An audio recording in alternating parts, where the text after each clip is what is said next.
ഞങ്ങളുടെ ആദ്യത്തെ ഡിമാൻഡ് എന്ന് പറയുന്നത് ഈ സുപ്രീം കോടതി വിധിക്കെതിരെ കേരള നിയമസഭയിൽ ഒരു പ്രത്യേക സെക്ഷൻ വിളിച്ച് ഈ വിധിയെ തള്ളിക്കളയുക എന്നുള്ളതാണ്. കേരളത്തിൽ നടപ്പിലാക്കാൻ കഴിയില്ല. അതുതന്നെയാണ് ഞങ്ങളുടെ ഫസ്റ്റ് ഡിമാൻഡ്. രണ്ടാമത്തെ ഡിമാൻഡ് എന്ന് പറയുന്നത് കേരളത്തിൽ ജാതി സെൻസസ് നടപ്പിലാക്കണം. ഈ ജാതി സെൻസസ് എന്ന് പറയുമ്പോൾ ആൾക്കാർ തെറ്റിദ്ധരിക്കുന്നത് ജാതിയുടെ പേരിൽ കണക്കെടുക്കുന്നു എന്നുള്ളത്. അതല്ല. അതായത് ഒരു വ്യക്തിയെ അവർ ഇതിൻ്റെ സെൻസസിൻ്റെ ഇതിൽ കൊണ്ടുവന്നു കഴിഞ്ഞാൽ അവരുടെ മറ്റ് എല്ലാ വിഷയങ്ങളും പരിഗണിക്കപ്പെടണം. അതായത് വിദ്യാഭ്യാസപരമായിരുന്നാലും സാമ്പത്തികപരമായിരുന്നാലും സാമൂഹികപരമായിട്ട് അവരുടെ ഉയർച്ചയാണ് ഞങ്ങൾ ഉദ്ദേശിക്കുന്നത്. അതുകൊണ്ട് എത്രയും പെട്ടെന്ന് ജാതി സെൻസസ് കേരളത്തിൽ നടപ്പിലാക്കണം. മറ്റു പല സംസ്ഥാനങ്ങളിലും ഇതിൻ്റെ നടപടികൾ തുടങ്ങിക്കഴിഞ്ഞു. അതുപോലെ ഇന്ന് ഞങ്ങളുടെ വിദ്യാർത്ഥികൾക്ക്, അതായത് ഈ പട്ടികജാതി വിഭാഗത്തിൽപ്പെടുന്ന വിദ്യാർത്ഥികളുടെ ലംസം ഗ്രാൻഡ് സ്റ്റൈപ്പൻറ്റും കിട്ടിയിട്ട് കാലങ്ങളോളമായി. അതിന് ഒരുപാട് നാളുകൊണ്ട് അത് പെൻഡിങ്ങിലാണ്. അത് എത്രയും പെട്ടെന്ന് അത് കൊടുക്കണം. അതിന് അതോടൊപ്പം കാലാനുസൃതമായിട്ട് ഇതിന് വർധനവും ഉണ്ടാവണം. അങ്ങനെ ഒരു വിഷയമുണ്ട്. സാർ, അതിനകത്ത് 158 കോടി രൂപ ഇപ്പോൾ കൊടുക്കാൻ ബാക്കി കിടക്കുക. അപ്പോൾ ഏറ്റവും വലിയ വിഷമം അനുഭവിക്കുന്നതെന്ന് പറഞ്ഞാൽ ഈ ആനുകൂല്യം പ്രതീക്ഷിച്ച് ഇന്ത്യക്ക് വെളിയിൽ പഠിക്കുന്ന കുട്ടികളുണ്ട്, ഉന്നത വിദ്യാഭ്യാസം നടക്കുന്ന ആളുകൾ. അങ്ങനെ കേരളത്തിന് പുറത്തുള്ള ഉന്നത വിദ്യാഭ്യാസങ്ങൾ പഠിക്കുന്ന കുട്ടികളുണ്ട്. അവിടെയൊക്കെ 3 മാസം കൂടും ഫീസ് അടക്കണം. ഇപ്പോൾ ചെയ്യുന്നത് എന്താണെന്ന് പറഞ്ഞാൽ കുട്ടികളെ കയ്യിൽ നിന്ന് കാശ് കൊടുത്തിട്ട് 3 മാസം കൂടുമ്പോൾ അത് റീഫണ്ട് ചെയ്ത് വരികയാണ്, റീഇംബേഴ്സ് ചെയ്ത് വരികയാണ്. അപ്പോൾ അത് കിട്ടാത്തതുകൊണ്ട് നിരവധി കുട്ടികൾ പഠനം നിർത്തേണ്ടതായിട്ട് വരുന്നുണ്ട്. അപ്പോൾ അത് കിട്ടാനുള്ള കുടിശ്ശിക നിർബന്ധമായിട്ട് കിട്ടണം. അതോടൊപ്പം തന്നെ സാറ് നേരത്തെ സൂചിപ്പിച്ചു സെൻസസ് സാറ് പറഞ്ഞതോടൊപ്പം തന്നെ അഡീഷണൽ ആയിട്ട് പറയാനുള്ളത് ഒരു സമഗ്രമായ സെൻസസ് നടക്കേണ്ടത്. ഭൗതികമായ സാമ്പത്തികമായ സാധ്യതകൾ, തൊഴിൽ സാധ്യതകൾ ഇതെല്ലാം ഇതിനകത്ത് പരിഗണിക്കപ്പെടണമെന്നാണ് ഞങ്ങൾ കാര്യമായിട്ട് ആവശ്യപ്പെടുന്നത്. അപ്പോൾ സാറ് പറഞ്ഞു എയ്ഡഡ് മേഖലയിൽ സംവരണം നടപ്പിലാക്കണം. എയ്ഡഡ് മേഖലയിൽ 1957 വിദ്യാഭ്യാസ സ്ഥാപനങ്ങളിൽ എയ്ഡഡ് മേഖലയിൽ സംവരണം നടപ്പിലാക്കുന്ന അന്നത്തെ വിദ്യാഭ്യാസ മന്ത്രി പ്രഖ്യാപിച്ചിട്ടുണ്ടായിരുന്നു. പക്ഷേ അത് നാളെ ഇതുവരെ നടക്കുന്നില്ല. എയ്ഡഡ് മേഖലയിൽ ഇപ്പം 10,000-കണക്കിന് ഒഴിവുകൾ വന്നിരിക്കുകയാണ്. അതായത് പട്ടികജാതിക്കാർക്ക് വേണ്ടി. അപ്പോൾ ഈ എയ്ഡഡ് മേഖലയിൽ ശമ്പളം കൊടുക്കുന്നത് ആരാണ്? എയ്ഡഡ് മേഖലയിൽ ശമ്പളം കൊടുക്കുന്നത് നമ്മുടെ ഖജനാവിൽ നിന്നാണ്. നമ്മുടെ നികുതി പണം എടുത്താണ് എയ്ഡഡ് മേഖലയിൽ ശമ്പളവും മറ്റ് ആനുകൂല്യങ്ങളും നൽകുന്നത്. ആ നിലയ്ക്ക് എയ്ഡഡ് മേഖലയിൽ സംവരണം നടപ്പിലാക്കുക എന്നുള്ളതാണ്.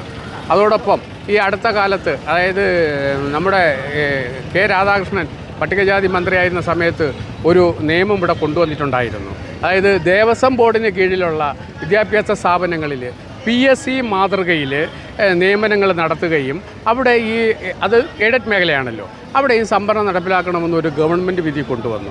ആ ഗവൺമെൻറ് വിധിയെ നാളെ ഇതുവരെയായിട്ട് നടപ്പിലാക്കുന്നില്ല. ഗവൺമെൻറ്റിൻ്റെ ഉത്തരവാണ്. ആ ഗവൺമെൻറ് ഉത്തരവ് എത്രയും പെട്ടെന്ന് നടപ്പിലാക്കുക എന്നുള്ളതാണ് ഞങ്ങൾ ഉദ്ദേശിക്കുന്നത്. അതേപോലെ തന്നെ ഈ പട്ടികജാതിക്കാരുടെ എന്തെങ്കിലും അവകാശങ്ങൾ, ആനുകൂല്യങ്ങൾ ഉണ്ട് എന്ന് പത്രത്തിൽ വാർത്ത വരും. ഉടനെ അതിനുവേണ്ടി അപേക്ഷിക്കാനായിട്ട് പോകുമ്പോൾ എന്ത് സംഭവിക്കുന്നു? അവിടെ അവരൊരു വരുമാന പരിധി വെച്ചിരിക്കുന്നു. പട്ടികജാതിക്കാരൻ്റെ ഏറ്റവും ഉയർന്ന വരുമാന പരിധി എന്ന് പറയുന്നത് 2.5 ലക്ഷം രൂപയാണ്. ഇപ്പോൾ 2.5 ലക്ഷം രൂപ എന്ന് പറയുമ്പോൾ ഒരു വർഷത്തേക്കുള്ളതാണ്.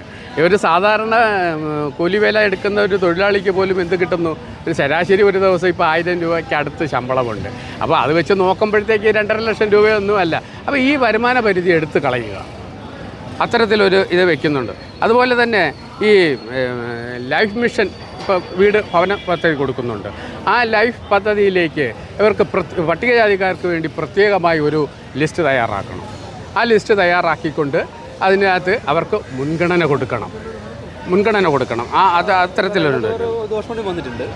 ആ SCയുടെ ഫണ്ട്, അതായത് പട്ടികവർഗ വിഭാഗത്തിന് മാറ്റിവെച്ച ഭവന നിർമ്മാണത്തിൻ്റെ ഫണ്ട് കൂടി അങ്ങോട്ട് മാറ്റിയിരിക്കുകയാണ്, ലൈഫിലേക്ക് മാറ്റിയിരിക്കുക. അപ്പോൾ ലൈഫിലേക്ക് പോകുമ്പോൾ ആ ഒരു പഞ്ചായത്തിൽ അവിടെ തിരഞ്ഞെടുക്കപ്പെടുന്ന ഒരാൾക്കാർക്കാണ് പോകുന്നത്. അവിടെ ശരിക്കും അർഹരായ പട്ടികജാതിക്കാർ അവിടെ എന്താണ് അവഗണിക്കപ്പെട്ടു പോവുകയാണ്. അത് വലിയൊരു ബുദ്ധിമുട്ടാണ്. നേരത്തെ സൂചിപ്പിച്ചു, ഈ ക്രിമിനലിയറിനെ കുറിച്ച് പറഞ്ഞല്ലോ. അതിൻ്റെ വലിയൊരു അപകടം എന്താണെന്ന് പറഞ്ഞാൽ അതിനകത്തൊരു സാമ്പത്തിക മാനദണ്ഡം വെക്കണമെന്നാണ് പറഞ്ഞിരിക്കുന്നത്. ഒരു കുടുംബത്തിൽ ഒരാൾക്കൊരു സർക്കാർ ജോലി കിട്ടിയിട്ടുണ്ടെങ്കിൽ അവർക്കെന്ത് വേണ്ട? ഇനി സംവരണം വേണ്ട. ഒരു വരുമാന പരിധി വെച്ച് 2.5 ലക്ഷം രൂപയാണ്. ഒരു 2.5 ലക്ഷം രൂപ വരുമാനമുള്ള ആൾ ക്രിമിനലിയറിൽപ്പെട്ട ആളാണ്. അപ്പോൾ എന്ന് പറയുമ്പോൾ തൂപ്പുവേല ചെയ്യുന്ന ആളുകൾക്ക് പോലും ഇന്ന് ഒരു മാസം ശരാശരി 750-800 രൂപ കൂട്ടിയാൽ ഒരു വർഷം കിട്ടുന്ന പൈസ എത്രയാണ്? മറ്റൊരു ട്രാജഡി സാറ് സൂചിപ്പിച്ചത് എന്താണ്, ഈ ഭവന നിർമ്മാണ പദ്ധതി. അത് വളരെ കൃത്യമായിട്ട് പൊതുസമൂഹം ചർച്ച ചെയ്യേണ്ടതാണ്. മുന്നോക്ക വിഭാഗ കോർപ്പറേഷനിൽ നിന്ന് മുന്നോക്ക വിഭാഗത്തിൽപ്പെട്ട ആളുകൾക്ക് ഭവന നിർമ്മാണത്തിന് റിപ്പയർ ചെയ്ത് കൊടുക്കുന്നത് എന്താണ് 2 ലക്ഷം രൂപ കൊടുക്കുന്നത്. ഈ 2 ലക്ഷം രൂപ മുന്നോക്കക്കാർക്ക് കിട്ടാൻ വേണ്ടി അതിൻ്റെ സാമ്പത്തിക പരിധി 4 ലക്ഷം രൂപയാണ്. എന്നാൽ പട്ടികജാതിക്കാരനിലേക്ക് വരുമ്പോൾ അവൻ്റെ വരുമാന പരിധി 1 ലക്ഷം രൂപയാണ്. അപ്പോൾ മുന്നോക്കക്കാരൻ 4 ലക്ഷവും ഈ പട്ടികജാതിക്കാരൻ 1 ലക്ഷം. എന്ത് ചെയ്യണം, അത് മാറ്റണം എന്നുള്ളതാണ്. അതുപോലെ തന്നെ ഈ എന്താ പറയുക, ഈ നമ്മുടെ ഇപ്പോൾ ജാതി സർട്ടിഫിക്കറ്റിനായിട്ട് അപേക്ഷ നൽകും. അപ്പോൾ അവർ വേണ്ടാത്ത ചില കാര്യങ്ങളൊക്കെയാണ് ഇതിൻ്റെ സപ്പോർട്ടിങ് എവിഡൻസ് ആയിട്ട് ചോദിക്കുന്നത്. അത് മാറ്റിക്കൊണ്ട് ഓരോ സമുദായത്തിൻ്റെയും സമുദായ സംഘടനകളുണ്ട്, അവരുടേതായ ലെറ്റർ ഹെഡിൽ അവരുടെ സർട്ടിഫിക്കറ്റുകൾ അനുവദിക്കുന്നതിലേക്കുള്ള നടപടി സ്വീകരിക്കണം. പിന്നെ ഈ MP MLA ഇവരുടെ ആസ്തി വികസന ഫണ്ടുണ്ട്. ആ ആസ്തി വികസന ഫണ്ട് എന്ത് ചെയ്യണം, ആ ആസ്തി വികസന ഫണ്ട് അവർക്ക് ഈ SC വിഭാഗത്തിന് വേണ്ടി മാത്രം തന്നെ ചിലവഴിക്കണം. അത് വകമാറ്റി ചിലവഴിക്കാൻ പാടില്ല. അപ്പോൾ ആ അത്തരത്തിലുള്ള നിരവധിയായ ഡിമാൻഡുകൾ മുന്നിൽ വെച്ചുകൊണ്ടാണ് ഞങ്ങൾ ഇന്ന് ഈ സെക്രട്ടേറിയറ്റ്, അതുപോലെ ഈ വരുന്ന അസംബ്ലി തിരഞ്ഞെടുപ്പിൽ ഞങ്ങളുടെ സംഘടന എന്ന് പറയുന്നത്, ഞങ്ങളുടെ സമുദായം എന്ന് പറയുന്നത് ഏകദേശം 5 ലക്ഷത്തോളം പേര് സംസ്ഥാനത്തുടനീളമുണ്ട്. ആ വിഭാഗത്തിനെ അവർ ആ രീതിയിൽ പരിഗണിക്കപ്പെടുന്നില്ല. അപ്പോൾ ഞങ്ങൾക്ക് ഈ വരുന്ന അസംബ്ലി തിരഞ്ഞെടുപ്പിൽ ഞങ്ങളുടെ സംഘടന പ്രവർത്തകരായിട്ടുള്ള ആൾക്കാർക്ക് ഏത് രാഷ്ട്രീയ പാർട്ടിക്കാരും ഞങ്ങൾക്ക് പിന്തുണ തന്നിരുന്നാൽ അത് ഞങ്ങൾ സ്വീകരിക്കും. അത്തരത്തിൽ ഞങ്ങൾക്കൊരു പിന്തുണ തന്നിരുന്നാൽ ഞങ്ങളത് സ്വീകരിക്കും. അവർക്ക് ഞങ്ങൾ എന്ത് ചെയ്യും, ഞങ്ങളുടെ പിന്തുണ ഞങ്ങൾ കൊടുക്കും. ഞങ്ങൾ ഏകദേശം 5 ലക്ഷം ആൾക്കാരുണ്ട്. പട്ടികജാതി വിഭാഗത്തിൽ തന്നെ ഞങ്ങൾ 2ാമതായി വരുന്ന ജനവിഭാഗമാണ്. അപ്പോൾ ഞങ്ങൾക്ക് അങ്ങനെ ഒരു പരിഗണന കൂടി കിട്ടണമെന്നുള്ള ഒരു ഡിമാൻഡും കൂടി ഇന്നത്തെ ഈ മാർച്ചിലും ധർണയിലും ഞങ്ങൾ വെക്കുക. സമരം ഒരു മുന്നറിയിപ്പാണോ, ഇതിലൊരു തീർപ്പ് ഉണ്ടായില്ലെങ്കിൽ കൂടുതൽ പ്രക്ഷോഭങ്ങൾ ഇനി തീർച്ചയായിട്ടും ഉണ്ടാവും. മാത്രമല്ല സമരം ഇന്ന് ഒരു അധികാര സ്ഥാനത്തിന് വേണ്ടിയുള്ള മത്സരമല്ല, ഇത് നിലനിൽപ്പിന് വേണ്ടിയുള്ളതാണ്. സംവരണം എന്ന് പറയുന്നത് സാമ്പത്തികമായ ഭദ്രത മാത്രമല്ല, ഈ പവർ കൂടി കിട്ടണം, തീരുമാനമെടുക്കാൻ അധികാരം കിട്ടണം. ഇപ്പോൾ ഇത്ര വർഷം കഴിഞ്ഞിട്ട് പോലും, റിപ്പബ്ലിക്കായി സ്വാതന്ത്ര്യം ലഭിച്ച ഇത്ര വർഷം കഴിഞ്ഞിട്ട് പോലും ഇന്ത്യ മഹാരാജ്യത്ത് ഒരു പൊതുകാര്യത്തിൽ ഒരു തീരുമാനമെടുക്കാനുള്ള അവകാശം, അധികാരം ആർക്കും ഇപ്പോഴും ഇല്ല, പട്ടികജാതി വിഭാഗത്തിലില്ല. അത് ഭരണഘടന വളരെ കൃത്യമായിട്ട് പറയുന്നുണ്ട്. എന്താണ് സംവരണം എന്ന് പറയുന്നത്? ആളുകളെ അധികാരത്തിലെത്തി തീരുമാനമെടുക്കുന്ന ആൾക്കാരാക്കി മാറ്റുക എന്നുള്ളതാണ്. നമ്മളിപ്പോഴും എന്താണ് വേലിക്ക് പുറത്ത് തന്നെ ഉള്ളത്. രാഷ്ട്രീയക്കാർക്ക് ഞങ്ങൾ എന്തിനാവശ്യം? അവർക്ക് വെള്ളം കോരാനും വിറക് വെട്ടാനാണ് ഞങ്ങളെ ആവശ്യം. ഇപ്പോൾ സാറ് പറഞ്ഞൊരു കാര്യമുണ്ട്. ഇപ്പോൾ ഞങ്ങളെന്നല്ല പറയുന്നത്, ഈ കേരളത്തിലെ അംഗസംഖ്യ കൊണ്ട് 2ാം സ്ഥാനത്ത് നിൽക്കുന്ന ഈ സംഘടന, കാസർഗോഡ് തൊട്ട് തിരുവനന്തപുരം 14 ജില്ലകളിൽ ശാഖകളുള്ള ഈ സംഘടന, മോശമല്ലാത്ത ജനപിന്തുണയുള്ള സംഘടന, ഈ സംഘടനയുടെ ആളുകളെ, ഈ സമുദായത്തിൽപ്പെട്ട ആളുകൾക്ക് ഈ പൊതുവേദികളിൽ അവഗണന മാത്രമേ കിട്ടിയിട്ടുള്ളൂ. അതുകൊണ്ട് ഈ ഒരു വരുന്ന തിരഞ്ഞെടുപ്പിൽ ഞങ്ങളുടെ പ്രതിനിധികൾ എന്തുണ്ടാവണം? അസംബ്ലിയിലുണ്ടാവണതാണ്. ഞങ്ങളുടെ കാര്യം പറയാലോ. പാർട്ടിയുടെ ആളുകൾ മാത്രമാകുമ്പോൾ പാർട്ടി പറയുന്ന കാര്യങ്ങൾ മാത്രമേ പറയാൻ പറ്റുള്ളൂ. അപ്പോൾ ഞങ്ങളെ കാര്യങ്ങൾ പറയാൻ ആളുകൾ വേണം എന്നാണ് ഞങ്ങൾ ആവശ്യപ്പെടുന്നത്. ഇല്ലെങ്കിൽ ഞങ്ങൾക്ക് ചെയ്യാം. നേരത്തെ സൂചിപ്പിച്ച് ഞാൻ കഴിഞ്ഞൊരു മീറ്റിങ്ങിൽ വേണ്ടി വന്നാൽ ഞങ്ങൾ എന്ത് ചെയ്യും? ചില മണ്ഡലങ്ങളിൽ സ്വതന്ത്രമാരെ വെക്കും. 16 മണ്ഡലങ്ങളിൽ ആര് ജയിക്കണമെന്ന് തീരുമാനിക്കാൻ കെൽപ്പുള്ള പ്രസ്ഥാനമാണ് ഞങ്ങളുടെ പ്രസ്ഥാനം. 16 മണ്ഡലങ്ങളിൽ, ഈവൻ കണ്ണൂർ ജില്ലയിൽ ഒരു മണ്ഡലം ഉൾപ്പെടെ, കണ്ണൂർ ജില്ലയിൽ ഒരു മണ്ഡലം ഉൾപ്പെടെ വരുമ്പോൾ കണ്ണൂരുണ്ട്, കോഴിക്കോട് നിരവധി മണ്ഡലങ്ങളുണ്ട്. ഞങ്ങൾ ഈ കോട്ടയം, ആലപ്പുഴ, തിരുവനന്തപുരം, ഇവിടുത്തെ പല മണ്ഡലങ്ങളിൽ ആര് ജയിക്കണമെന്നൊക്കെ തീരുമാനിക്കുന്ന കെൽപ്പ് ഞങ്ങൾക്കുണ്ട്. ഞങ്ങൾ ആ ഒരു എടുത്ത് ചാട്ടത്തിന് ഞങ്ങൾ തയ്യാറില്ല. ഞങ്ങൾ ഒരു മറ്റ് സംഘടനകളെ പോലെ ഈ സാമ്പത്തിക ഭദ്രതയുള്ളവരല്ല. ഞങ്ങൾ ഒരു യൂണിറ്റി ഉണ്ടാക്കിയിട്ട് ഞങ്ങൾ അവകാശം നേടാൻ വേണ്ടി അന്തിമ പോരാട്ടത്തിന് ഞങ്ങൾ തയ്യാറാണതാണ്. ഇവിടെ അവസാനിപ്പിക്കില്ല, തുടർന്ന് പോകുകയാണ്. ഇതിൽ എല്ലാത്തിനുപരി KPSന്റെ സംസ്ഥാന അധ്യക്ഷൻ ശ്രീ PK ശശിധരൻ സാറും അതുപോലെ തന്നെ സംഘടനയുടെ ജനറൽ സെക്രട്ടറി ശ്രീ അഞ്ജുവിനേഷ് പാട്ടർ ഇവിടെ സംസാരിച്ചു. ഞങ്ങളുടെ ഒരു പ്രധാന ആവശ്യം ഇന്ത്യ മഹാരാജ്യത്തിലെയും അതുപോലെ തന്നെ കേരളത്തിലെയും ജനങ്ങൾ എല്ലാവരും ഈ സ്വാതന്ത്ര്യാനന്തര ഇന്ത്യയിൽ ജീവിച്ചവരും ജനിച്ചവരുമാണ്. അപ്പോൾ അവിടെ ഈ രാജ്യത്തുള്ള എല്ലാ ജനങ്ങൾക്കും ഒരേ നിയമവും ഒരേ നീതിയുമാണ്. കേരളത്തിൽ ഇപ്പോൾ ഇടതുപക്ഷ ജനാധിപത്യ മുന്നണി സർക്കാർ ഭരിക്കുന്നു. സാധാരണപ്പെട്ടവരെ നേതാവായ ശ്രീ പിണറായി വിജയൻ സാറാണ് ഇവിടുത്തെ മുഖ്യമന്ത്രി. അദ്ദേഹത്തിനോട് എനിക്ക് പറയാനുള്ള പ്രധാന അഭ്യർത്ഥനയും ഒരു പ്രധാന അപേക്ഷയും, കേരളത്തിൽ ഞങ്ങളെല്ലാവരും കൂടി ചേർന്ന് ടാക്സ് കൊടുക്കുന്ന പണമാണ്. ആ പണം ഉപയോഗിച്ചാണ് ഇവിടുത്തെ എയ്ഡഡ് മേഖലയിലെ വിദ്യാഭ്യാസ മേഖലയിലെ എല്ലാ ഉദ്യോഗസ്ഥർക്കും ശമ്പളം കൊടുക്കുന്നത്. അതുപോലെ തന്നെ മറ്റ് പ്രൈവറ്റ് മേഖലയിലായിരുന്നാലും ദേവസ്വം ബോർഡിലായിരുന്നാലും ഈ വക കാശെടുത്താണ് ഇവർക്കെല്ലാം ശമ്പളം കൊടുക്കുന്നത്. ആ ഒരു അർത്ഥത്തിൽ നിന്നുകൊണ്ട് ഞങ്ങളെയും അതേപോലുള്ള ഒരു രീതിയിൽ തന്നെ ഞങ്ങളെയും കാണുന്നു. 2-3 തരം പൗരന്മാരായിട്ടാണ് ഇവിടെ കാണുന്നത്. കോടാനുകോടി ജനങ്ങളിൽ ഒരു ജനവിഭാഗത്തെ ഒരു രീതിയിലും സാധാരണപ്പെട്ടവരെ പട്ടികവർഗക്കാരെ മറ്റൊരു രീതിയിൽ കാണുന്ന രീതി ഒട്ടുമേ ശരിയല്ല. എല്ലാ അർത്ഥത്തിലും ഈ എയ്ഡഡ് മേഖലയിലെ എന്തു പറയണം ജോലിക്കുള്ള സംവരണത്തിൽ അടിയന്തരമായി അവിടെ സംവരണം നടപ്പിലാക്കണമെന്നും അതുപോലെ തന്നെ കഴിഞ്ഞ ഈ രാധാകൃഷ്ണൻ മിനിസ്റ്റർ ഇരുന്ന സമയത്ത് ദേവസ്വം ബോർഡിൽ PSCക്ക് വിടണമെന്ന് അഭ്യർത്ഥിച്ചുകൊണ്ടുള്ള ഓർഡർ വന്നിട്ടുണ്ട്. ആ ഓർഡറും അടിയന്തരമായിട്ട് നടപ്പിലാക്കണമെന്നാണ് ഈ ധർണയോടനുബന്ധിച്ച് ഞങ്ങൾക്ക് പറയാനുള്ളത്. എല്ലാ അർത്ഥത്തിലും നീതിയും അതുപോലെ സമത്വമാണ് നമ്മുടെ ഈ സർക്കാരും വാദോരാതെ പ്രവർത്തിക്കുന്നത്. നീതിയും സമത്വവും നേരാവണ്ണം വരണമെന്നുണ്ടെങ്കിൽ ഈ ഒരു എയ്ഡഡ് മേഖലയിൽ സംവരണം നടപ്പിലാക്കിയെങ്കിൽ മാത്രമേ അത് ശരിയാവുള്ളൂ എന്നാണ് ഈ അർത്ഥത്തിൽ പറയാനുള്ളത്. എല്ലാ അർത്ഥത്തിലും ഇനിയും ഞങ്ങൾ ഇതുപോലുള്ള ആവശ്യങ്ങൾ പറഞ്ഞുകൊണ്ട് ഇനിയും വരും. നേരത്തെ പല പ്രാവശ്യം വന്നിട്ടുണ്ട്. ഞങ്ങളുടെ ജനതയുടെ കാര്യമാണ് പ്രധാനം. അതുപോലെ എല്ലാ വിഭാഗം ജനങ്ങൾക്കും നീതിയും സമത്വവും കിട്ടും. അതാണ് നമ്മുടെ ആഗ്രഹം.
വിപുലമായ ഒരു പരിപാടിക്ക്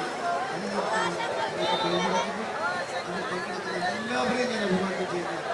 ഇത് KSS ഒരു പുതിയ ദിശാബോധവും പുതിയൊരു ലക്ഷ്യബോധവും ഒരു ആവേശവും പകരുന്ന ഒന്നാണ്. കേരളത്തിന്റെ ഏത് ഭാഗം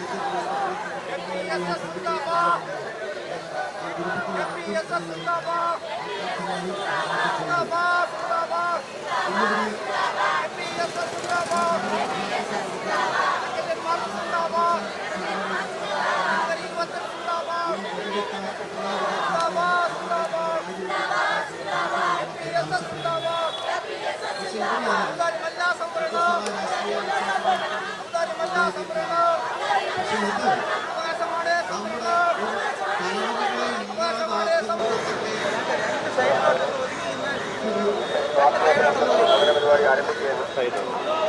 പരിപാടിയുടെ അധ്യക്ഷനായി സമാരാധ്യനായ ജനറൽ സെക്രട്ടറി പട്ടാവളികളെ ആദരപൂർവ്വം സ്നേഹാദരങ്ങളോടെ ക്ഷണിച്ചുള്ളൂ.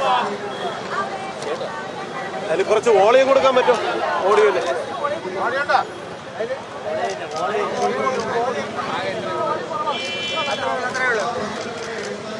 അടുത്ത് ഫ്രണ്ടിലോട്ട് വയ്ക്കോ speaker.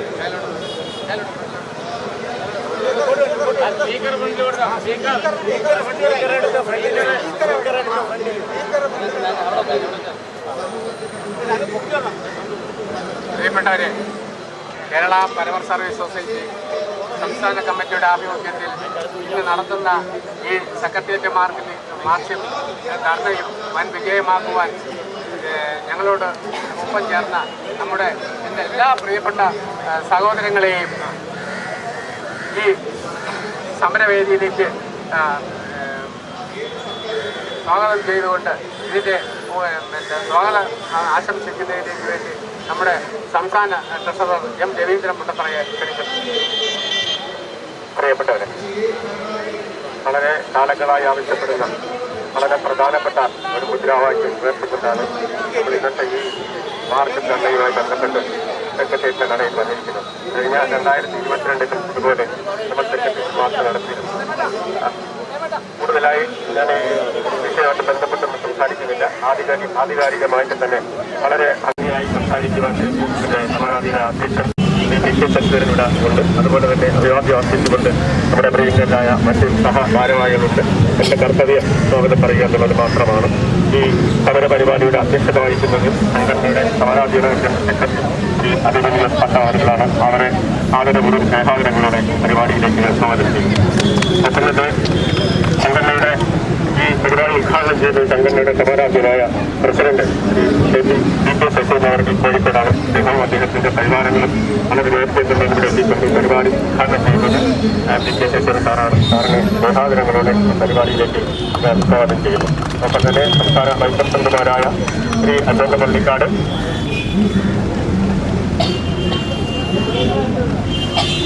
Shri K Ashokan, Shri R Vijayakumar, Shri Radhakrishnan, M K Anilkumar, N Sreeja, K Vijayan secretary. ഒപ്പം തന്നെ സംസ്ഥാന ജോയിന്റ് സെക്രട്ടറിമാരായ ശ്രീ AK സുരേഷ്, മധു പുരയരിക്കത്ത് Kozhikode, AK Suresh ഐക്യമാണ്, S Preman കരിച്ചാല Thiruvananthapuram, എളി Pramod Thiruvananthapuram, Shri K Jayaprakash പട്ടം, ശ്രീ മുരളീധരൻ നിലമ്പൽ തിരയെങ്കിൽ മറ്റ് സംസ്ഥാന സമിതി അംഗങ്ങൾ ധാരാളം ഈ വേദിയിൽ പങ്കെടുക്കുന്നുണ്ട്. ഈ സമരപരിപാടിയിൽ പങ്കെടുക്കുന്നുണ്ട്. ഒപ്പം തന്നെ സഹഭാരവാഹികൾ, ശാഖാ പ്രസിഡന്റുമാർ, ശാഖാ സെക്രട്ടറിമാർ, അതുപോലെ ശാഖാ ട്രഷറർമാർ വളരെ ബുദ്ധിമുട്ടിയ ഈ പരിപാടിയിൽ എത്തിയിട്ടുണ്ട്. വളരെ പെട്ടെന്നാണ് ഇങ്ങനൊരു പരിപാടി നമ്മൾ സംഘടിപ്പിച്ചത്.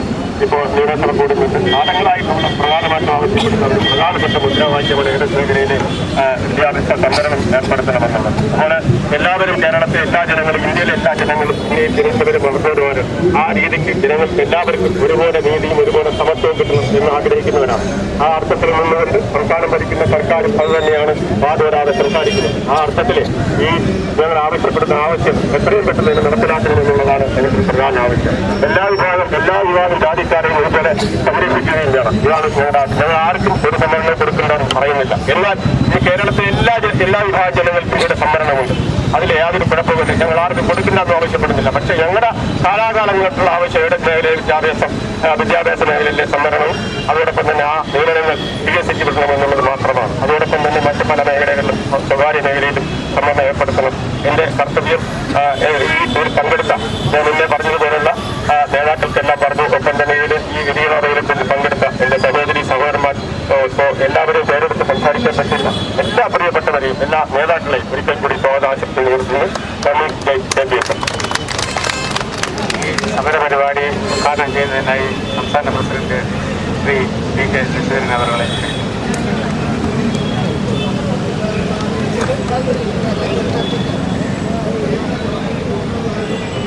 ആരാധ്യരായ JPC സംസ്ഥാന ജനറൽ സെക്രട്ടറി ശ്രീ അഭിമന്യു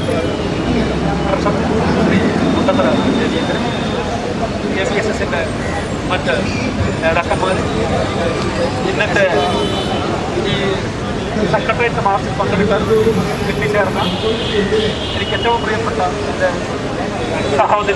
സഹോദരന്മാരെ, ഞങ്ങളെ സ്നേഹിക്കുന്ന നല്ലവരായ നാട്ടുകാരെ, ഞങ്ങളുടെ ഈ സമര പരിപാടി സംപ്രേഷണം ചെയ്യാൻ എത്തിച്ചേർന്ന മാധ്യമപ്രവർത്തകരെ, ഞങ്ങളുടെ ഈ സമര പരിപാടിക്ക് ആവശ്യമായ പ്രതീക്ഷ തരുന്ന പോലീസ് അധികാരികൾ, നിങ്ങൾക്കേവരെയും ഞാൻ KPSSന്റെ ആർത്തവമായ അഭിവാദ്യം ആദ്യമേ നേർന്നുകൊള്ളു.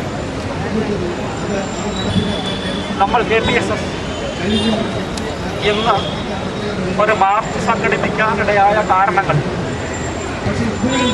പ്രത്യേകിച്ച് ഞാൻ പറയേണ്ട ആവശ്യമില്ല.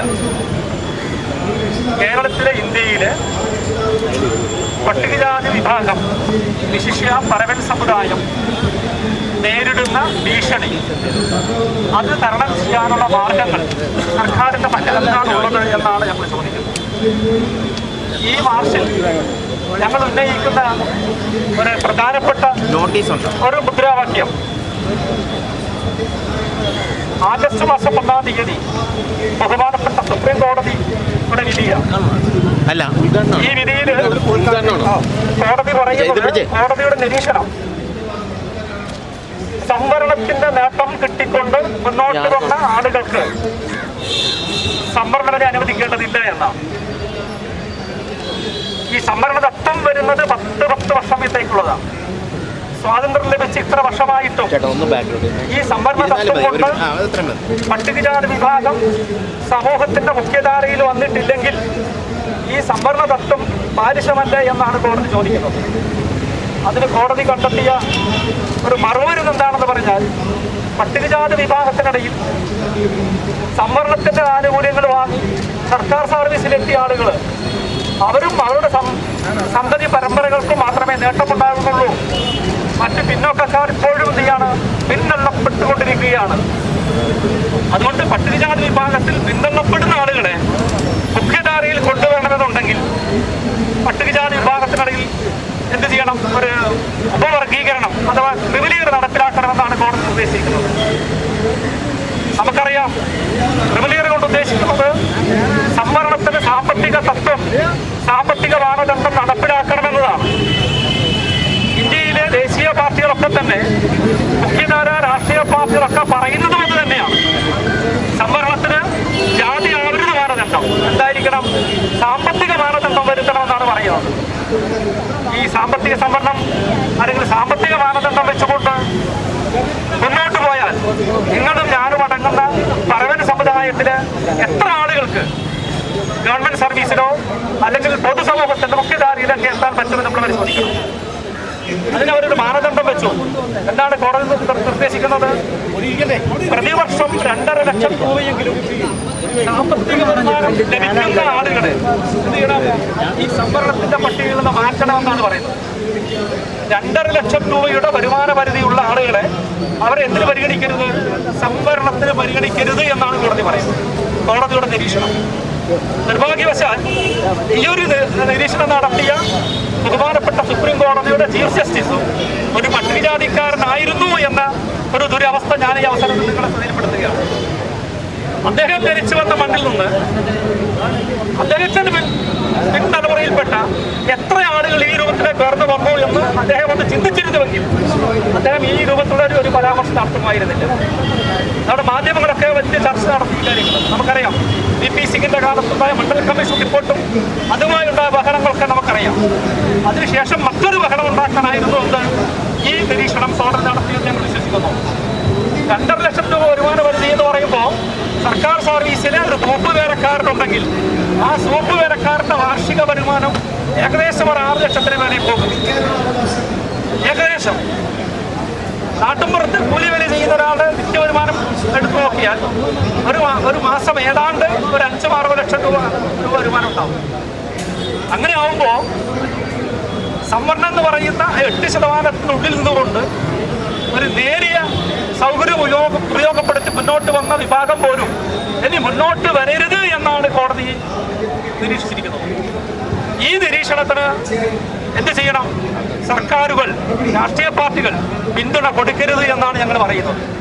ചില സമുദായങ്ങൾ, ചില സംഘടനകൾ, ചില വേദികളൊക്കെ തന്നെ എന്ത് ചെയ്യണം, സാമ്പത്തിക സംവരണമാണ് വേണ്ടത് എന്ന് പറയുന്നവരുണ്ട്. ഒരുപക്ഷെ നമ്മളിൽ ചില ആൾക്കാരുണ്ടായേക്കാം. അവരിത് പഠിച്ചുകൊണ്ടാണോ പറയുന്നത് എനിക്ക് അറിഞ്ഞുകൂടാ. APSS പറയുന്നു, കേരള സർക്കാരിൻ്റെ നിയമസഭാ വേളയിൽ ഒരു ബില്ല് കൊണ്ടുവന്ന് കേരളത്തിൽ ഇന്ത്യയിലെ പട്ടികജാതി വിഭാഗത്തിൽ ക്രിമിനൽ നടപ്പിലാക്കില്ല എന്ന് ഉറപ്പ് തരണമെന്നാണ് ഞങ്ങൾ ആവശ്യപ്പെടുന്നത്. ഇതിനുവേണ്ടി ഞങ്ങൾ APSS പരവന്മാർ മാത്രമല്ല ഇതര സമുദായ സംഘടനകളെ ഉപയോജിപ്പിച്ചുകൊണ്ടുള്ള ശക്തമായ സമരവുമായി ഞങ്ങൾ മുന്നോട്ട് പോകും. മറ്റൊന്ന് നമ്മൾ ആവശ്യപ്പെടുന്നത് എന്താണ്, ജാതി സെൻസസ് വേണം എന്നുള്ളതാണ്. ഇപ്പോൾ പൊതുവേ നാട്ടിലൊരു വിശ്വാസമുണ്ട്, അതാണ് നമ്മളിൽ പലരും വളരെ കഷ്ടപ്പെട്ട് വെള്ളം കൊണ്ടും ശബ്ദം കിട്ട് നടന്നു കഴിഞ്ഞാൽ ആൾക്കാർ പറയും, നിങ്ങൾ ഇതൊക്കെ നേടിയിരിക്കുന്നത് ജാതി കൊണ്ടല്ലേ, നിങ്ങൾ പരവന്മാരായതുകൊണ്ടല്ലേ, എല്ലാ ആനുകൂല്യങ്ങളും നിങ്ങൾക്കല്ലേ, ഞങ്ങൾക്കെന്ത് ലഭിക്കുന്നുണ്ട് എന്നാണ് ആൾക്കാർ ചോദിക്കുന്നത്. എല്ലാം പട്ടികജാതിക്കാർക്കാണ്. സർക്കാർ സർവീസ് പട്ടികജാതിക്കാർക്ക്, ആനുകൂല്യങ്ങൾ പട്ടികജാതിക്കാർക്ക്, ഞങ്ങൾക്കൊന്നും ലഭിക്കുന്നില്ല എന്നാണ്. അതിനകത്തുള്ളൊരു ഒരു കൊള്ളത്തരം നമ്മൾ കാണണം.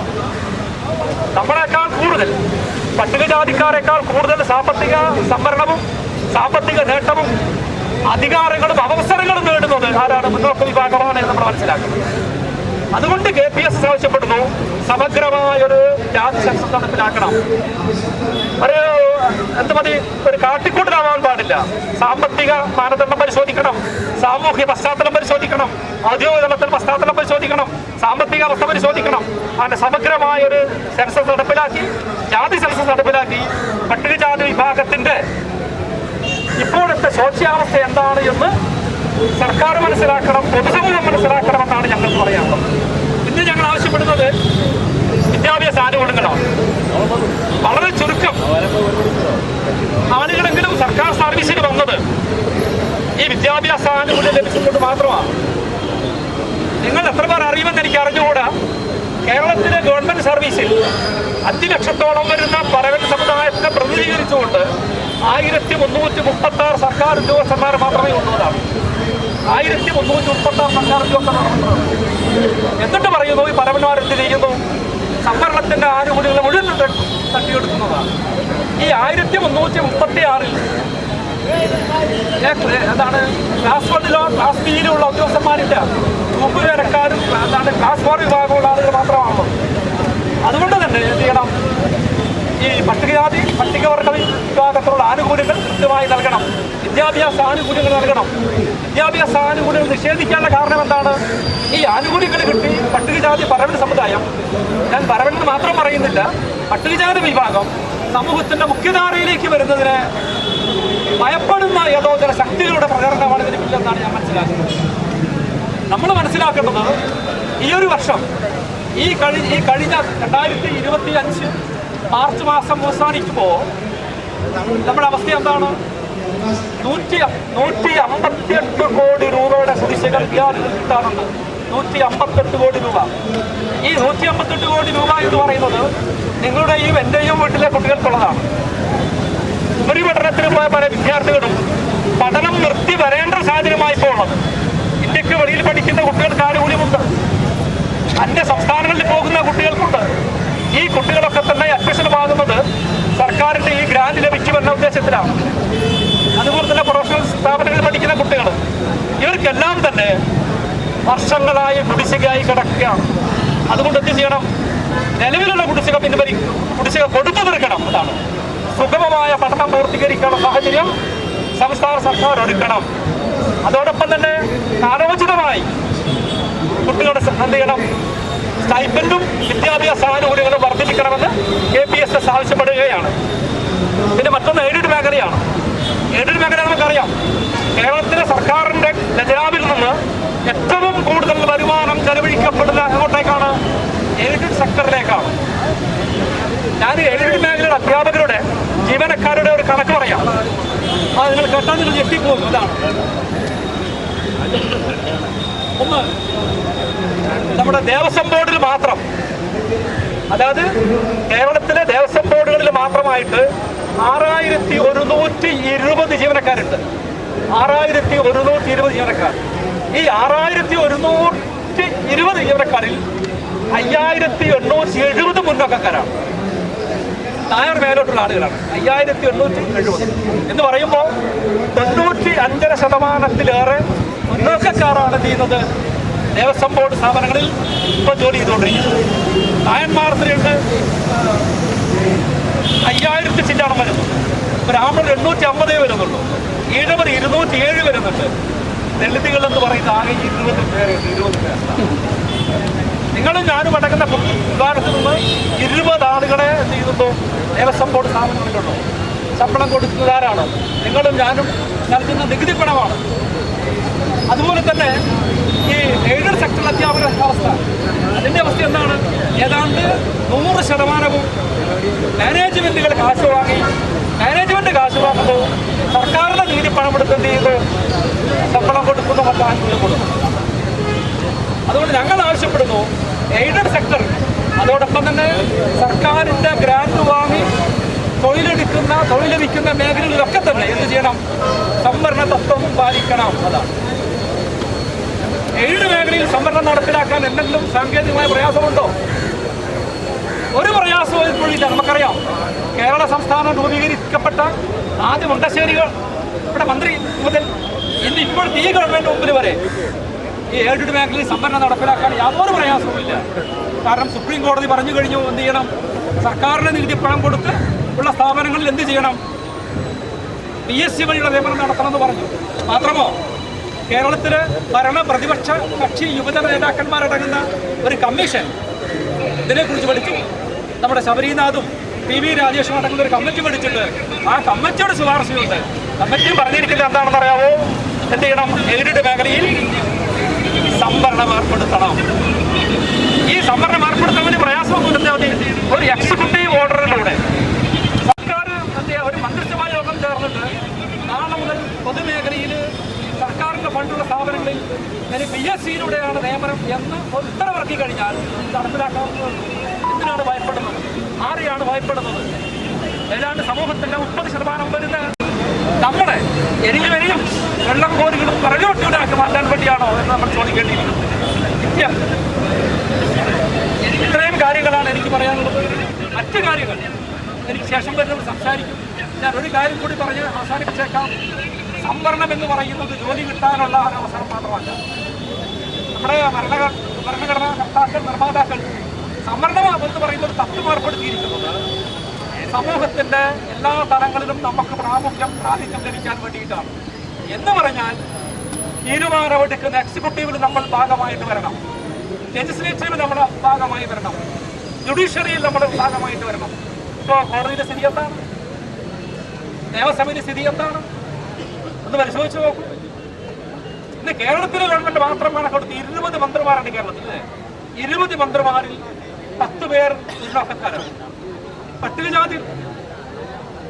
പട്ടികജാതിയിൽ നിന്ന് ഒരാൾ പോലും ഉള്ളതാണ്. 57 ശേഷം പട്ടികജാതിയിൽ നിന്ന് ഒരു മന്ത്രിയില്ലാത്ത മന്ത്രിസഭയാണ് നിലവിലെ മന്ത്രിസഭ. പട്ടികവർഗത്തിൽ നിന്ന് ഒരാളെ കിട്ടിയിട്ടുണ്ട്. അപ്പൊ ഞങ്ങൾ ആവശ്യപ്പെടുന്നു ഈ തീരുമാനമെടുക്കുന്ന വേദിയിലേക്ക് ഞങ്ങൾ വരണം. അതുകൊണ്ട് തന്നെ KPSS അവർ ശക്തമായും വാദം ഉന്നയിക്കുന്നു. ഈ വരുന്ന തെരഞ്ഞെടുപ്പിൽ സർവൻ വിഭാഗത്തിൽപ്പെട്ട ആളുകൾക്ക് കൂടി പ്രാമുഖ്യമുണ്ടായിരിക്കണം. നമ്മുടെ സമുദായത്തിന്റെ, സർവൻ സമുദായത്തിന്റെ അവകാശങ്ങൾ ചോദിച്ചു വാങ്ങാൻ, അവതരിപ്പിക്കാൻ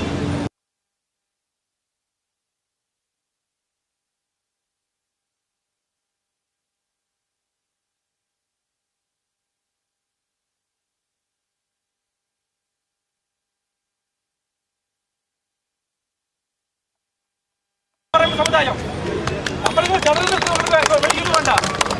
നമ്മൾ മനസ്സിലാക്കണം, കണ്ണൂർ ജില്ലയിലെ ഒരു മണ്ഡലം, കോഴിക്കോട് ജില്ലയിൽ നിരവധി മണ്ഡലങ്ങൾ, ആലപ്പുഴ, കോട്ടയം, തിരുവനന്തപുരം, ഈ മണ്ഡലങ്ങൾ ഉൾപ്പെടെ 16 മണ്ഡലങ്ങളിൽ ആര് ജയിച്ചു വരണമെന്ന് തീരുമാനിക്കാൻ കൽപ്പുള്ള ഈ പറവൻ സമുദായത്തെ അവഗണിച്ചുകൊണ്ട് മുന്നോട്ട് പോകാനാണ് ഇവിടുത്തെ രാഷ്ട്രീയ പാർട്ടികൾ ശ്രമിക്കുന്നതെങ്കിൽ അർത്ഥശങ്കയില്ലാതെ ഞാൻ ഒരു കാര്യം സൂചിപ്പിക്കുന്നു.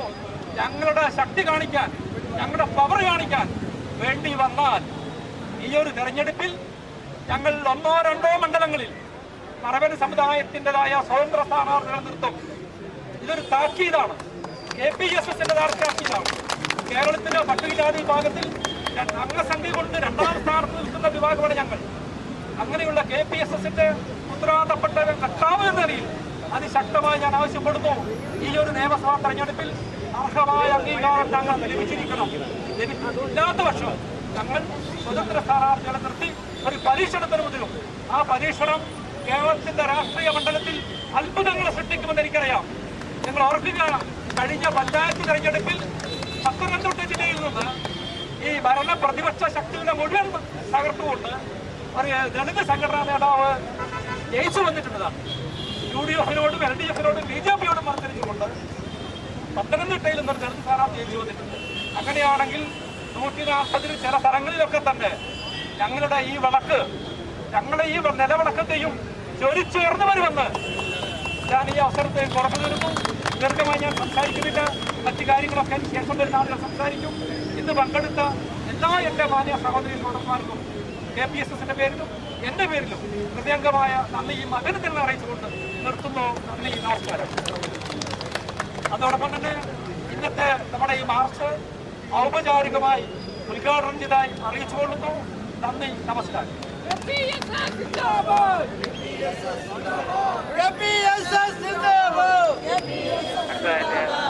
ഈ തന്നെ അഭിസംബോധന ചെയ്യുന്നതിലേക്ക് KPSSന്റെ സംസ്ഥാന vice president Shri R. Vijayakumar.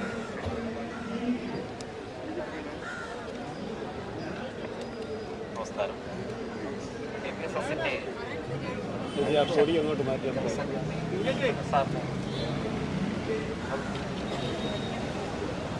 KPSS യോഗം ഉദ്ഘാടനം ചെയ്ത KPSSന്റെ അധ്യക്ഷൻ K. ശശിധരൻ സാർ, ജാഥയുടെ നേതൃത്വം വഹിച്ച് നമ്മളെല്ലാം വേദിയിൽ കൊണ്ടുവരാൻ ശ്രമിച്ച സംസ്ഥാന കമ്മിറ്റിക്കാരെ, ഭാരവാഹികളെ, എല്ലാവർക്കും നമസ്കാരം. നമ്മളിന്ന് ഈ സമരം നടത്തുന്നത് നമ്മുടെ അവകാശങ്ങൾക്ക് വേണ്ടിയിട്ടാണ്. അവകാശങ്ങൾ നിഷേധിക്കുന്നതിന് നമ്മൾ നടത്തുന്ന ഒരു പോരാട്ടമാണ് ഇവിടെ നടക്കുന്നത്. കരയുന്ന കുഞ്ഞിനെ പാലും എന്ന് പറയുന്ന ഒരു പഴഞ്ചൊല്ലുണ്ട്. പക്ഷേ ഇവിടെ കരഞ്ഞിട്ടൊന്നും ഒരു കാര്യവുമില്ല, പാലും കിട്ടും. അതുകൊണ്ട് നമ്മൾ ഇങ്ങനെയുള്ള കാര്യങ്ങൾ ഇവിടെ നിന്നിട്ട് ഒരു പ്രയോജനമില്ല. നമ്മൾ ശരിക്കും പണിയെടുക്കേണ്ട സമയമായിരിക്കുകയാണ്. നമ്മളെ അവഗണിച്ചുകൊണ്ടിരിക്കുകയാണ് ഇവിടുത്തെ ഓരോ വരുന്ന ഭരണാധികാരികൾ. അത് നമ്മൾ ചേർക്കണം. എല്ലാവരും ഒറ്റക്കെട്ടായിട്ട് നിന്നിട്ട് ചേർത്തെങ്കിൽ മാത്രമേ നമുക്ക് നമ്മുടെ അവകാശങ്ങൾ നേടിയെടുക്കാൻ പറ്റത്തുള്ളൂ. ഇവിടെ നമ്മുടെ കുട്ടികൾ പഠിച്ചു വരുന്നുണ്ട്. ആർക്കെങ്കിലും ജോലി കിട്ടുന്നുണ്ടോ? കിട്ടത്തില്ല. എങ്ങനെ കിട്ടാനാണ്?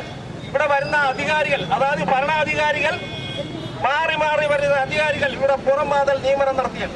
ആ നിയമനം നടത്തുമ്പോൾ നമ്മുടെ കുട്ടികൾക്കും മറ്റു കുട്ടികൾക്കും എങ്ങനെ ജോലി കിട്ടും? കിട്ടത്തില്ല.